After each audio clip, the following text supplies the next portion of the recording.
Welcome back. Destination Tomorrow is a grassroots agency and LGBTQ plus center right here in the Bronx. Founder of the organization and executive director Sean Ebony Coleman joins me to discuss the importance of visibility and representation within the LGBTQ plus community. Sean, thank you so much for joining me. Thank you so much for having me. Now, could you tell us about your organization, Destination Tomorrow? Sure. Destination Tomorrow, the Bronx LGBT Center, is the only LGBT center currently in the borough. We provide direct services.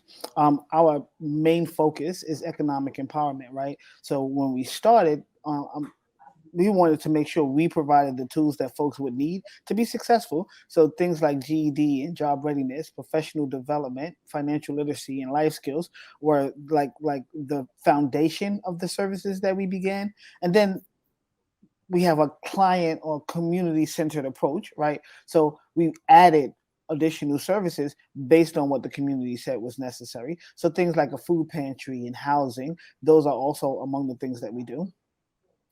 Now, your organization is currently the only LGBTQ center in the Bronx, like you mentioned. Can you explain the importance of having this resource available to Bronxites within the borough? Well, visibility first. Visibility is so important, right? To see Black and Brown LGBTQ plus folks in your borough that are thriving, I think is necessary. I also don't believe that you should have to leave your borough to receive these types of services, right? When I was coming up, we'd have to go to Manhattan to get anything that was LGBTQ safe and affirming, and I just wanted to provide that at home in our borough.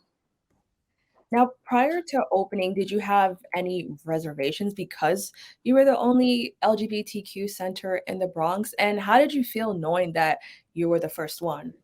Well, no reservations. There was another center that had been opened in the Bronx, Bronx Community Pride Center, and I actually used to work there as the youth coordinator. So we weren't the first. When Bronx Pride closed, we felt it was necessary to reopen because we wanted to make sure that those folks that received services from Bronx Community Pride Center didn't weren't lost to service, or we wanted to fill that gap. Um, it was a no brainer, right? I think the Bronx gets a bad rap as far as not being affirming to LGBTQ community members. That couldn't be further from the truth. We've had an amazing relationship with our neighbors, with our elected officials. They've been incredibly supportive of the work that we do at Destination Tomorrow, and then we have also been good neighbors by not just only providing services to LGBTQ folks. We provide services to anyone. So if you come in and you are in need of your GED or you want guidance towards employment, that we'll help anyone out. So I think it's reciprocal. We work with the neighbors and the neighbors work with us, and it's been an enjoyable experience. So I'm really glad that you clarified that because my next question was going to be why do you think the Bronx was missing a resource like this? And it is kind of this idea that the Bronx doesn't really have a lot for LGBT or isn't as supportive as maybe Brooklyn or Manhattan. Can you Mhm. can you explain why you think why people think that is? I think the first thing is, as an outer borough, I hate that term, but it is, right? As an outer borough, we don't get the same amount of resources allocated to our borough, whether it's LGBT related or not.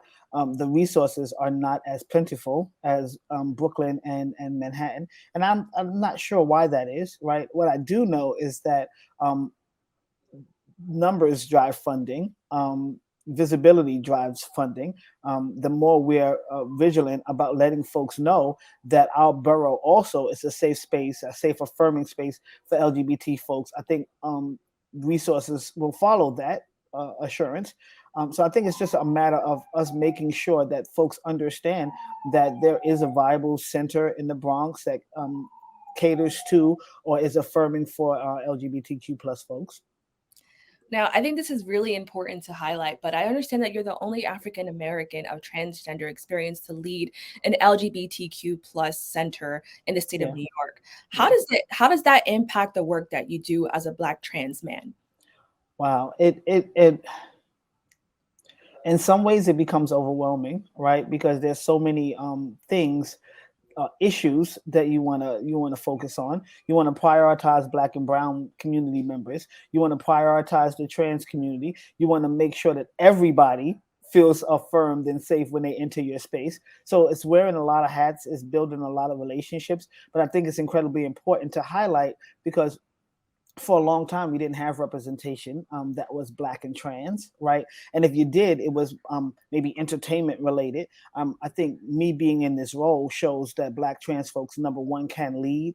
We're effective leaders, and we have resources and tools that in some ways have been missing for a while. So I'm thankful that I've been able to succeed in this role, but I'm hopeful that at some point I can walk away from saying I'm the only black trans person running an LGBTQ center successfully, because other folks will be afforded the opportunity and resources to do it as well. Now, following this, can you explain, although you mentioned that you do help everyone, why you choose to maybe have a little bit more care when it comes to advocating for issues that affect LGBTQ plus individuals of color? Um, because it's necessary, right? When you look at disparities, say whether they're health disparities or economic disparities, when you look at disparities, black and brown folks are impacted the most. And then when you layer the fact that black and some community members are also trans or gender nonconforming or LGB, and that their experiences are exacerbated within those systems, I think it was a no-brainer to make sure that we prioritize black and brown voices. Um, for a while, folks will say, well, the LGBTQ plus community is doing really, really well. And it's like, well, some members of the LGBT community are doing really, really well. Black and brown trans women are still being murdered or experience violence at an alarming rate that we for some reason we don't even mention, right? No one's gotten angry about that. Those are the reasons that we prioritize those voices and those bodies, because we need protection and we need to make sure that folks understand what's happening within our communities. And I really love that you kind of touched on that a little bit because I wanted to know, what was the unique experience that LGBTQ individuals of color are facing that, we don't really hear about in mainstream media because usually the spotlight is on their white counterparts. Can you tell us a little bit Right. more about that? Yeah. And I don't want to uh, reference it that way, right? Because it almost feels like you're pitting one against the other. What I do would like to do is like highlight the fact that there are still needs within the community that are not being met, right? Um, and it's a hard discussion to have, right? Because when you introduce race, people stop listening to the other portion of your message. So I don't want this discussion to or this response to go in that way. What I will say is that if you're looking at facts, just facts, unemployment among black and brown trans people are double the national average.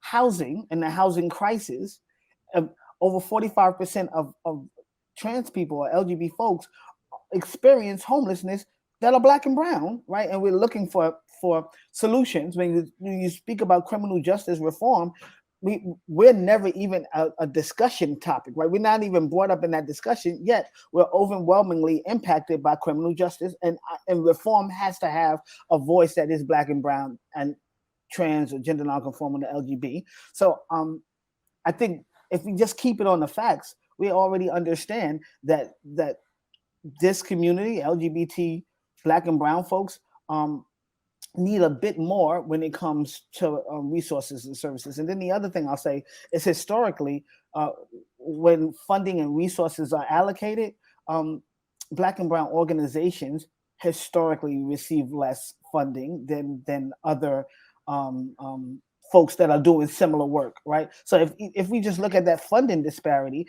we can kind of recognize that number one, it exists, and number two, that we need to find viable solutions to address it. So I definitely understand what you're talking about. I think a lot of oppressed communities have to deal with that issue of race, right? Because it's intersectional, Yeah. and it affects a lot of things that we do. So I understand definitely wanting to approach that with care and not feeling like you're kind of excluding other people. Yeah. So I definitely get that, and I thought you handled that really well.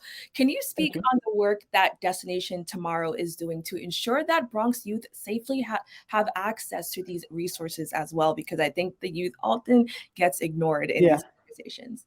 So we do a lot for our young people. They actually just had a Valentine's Day party the day after. We made non-alcoholic drinks for them. Everyone had a Valentine. It was an amazing experience. We have a program right next door. Actually, it's a drop-in space. So from about 4 o'clock to 8 o'clock, they can come in and they can hang out with their friends and peers. We allow them to do dance practices here, meetings for their respective networks. We Our goal is to make sure that they understand that the place exists and that it remains a affirming space. I hate saying safe space, right? It's difficult making safe spaces. We want a safer space, Right. but then we also have a youth advisory board. We have a youth advisory board, and we have peer vanguards. And our peer vanguards are the youth component to our larger community advisory board. And they're like the ambassadors, right? They go into safe spaces where other youth are to inform them of the services that we offer, and make sure they feel welcome when they're here. So we just have about a minute left. So I quickly want to talk about the work that you're doing with Mayor Adams and the Bronx Borough President. Can you tell us about that? Well, we've had healthy relationships with the Bronx Borough President, Vanessa Gibson. She's been an incredible ally for Destination Tomorrow. In whatever capacity we've needed her, she's made sure that the Bronx LGBTQ Center was thriving. Our relationship with Mayor Adams is new, so we're navigating that space. The whole goal is to make sure that trans people of color have a voice in the administration, right? Both in the borough and in the city. So my role is to make sure that as these new agendas are being constructed, that we're not leaving out the voices of community members. I think it's so important to have a voice at the table, a space at the table, right? I'm hopeful that my role will continue to be bridging the gap between communities, making sure that there's a level of accountability as well, right? Folks make promises to LGBT community members, and we want to make sure that they're fulfilling those promises. Sean, thank you so much for joining me to have this powerful discussion. If Thank you you. take a look at the screen, you will see all the social media links and sites, and even the address of Destination Tomorrow, so you can stay in touch with that organization. Once again, Sean, thank you for joining me, and we'll be right back.